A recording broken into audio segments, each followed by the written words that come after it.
नमस्कार, मी पायल पोटभरे आणि तुम्ही पाहताय सर्जनशील न्यूज. पुण्यातून एक अतिशय दुःखद आणि धक्कादायक बातमी समोर आली आहे. पोलीस भरतीच्या मैदानी चाचणी दरम्यान एका 23 वर्षीय तरुणाचा दुर्दैवी मृत्यू झालाय. ही घटना आज सकाळी पुण्यातील शिवाजीनगर येथील पोलीस मुख्यालयाच्या मैदानावर घडली. पुरुषोत्तम बारकुल असे मृत तरुणाचे नाव असून तो बुलढाणा जिल्ह्यातील देऊळगाव राजा येथील रहिवासी होता.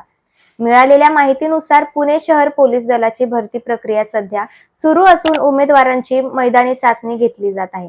याच अंतर्गत 1600 मीटर धावण्याची चाचणी देताना पुरुषोत्तमने 2 फेऱ्या पूर्ण केल्या. मात्र तिसऱ्या फेरी दरम्यान अचानक त्याला अपस्माराचा झटका आला आणि तो मैदानावरच कोसळला. घटनेची माहिती मिळताच तेथील वैद्यकीय पथकाने तत्काळ प्राथमिक उपचार केले. त्यावेळी त्याचे हृदयाचे ठोके मंद झाल्याचे आढळून आले. त्याला तातडीने ससून रुग्णालयात दाखल करण्यात आले. मात्र उपचारापूर्वीच डॉक्टरांनी त्याला मृत घोषित केले.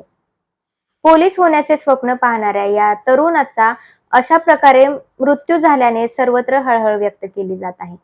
या घटनेची माहिती त्याच्या कुटुंबियांना देण्यात आली असून परिसरात शोककळा पसरली आहे.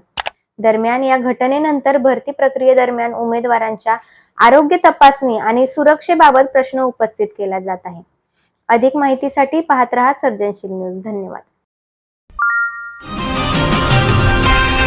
सर्जनशील न्यूज.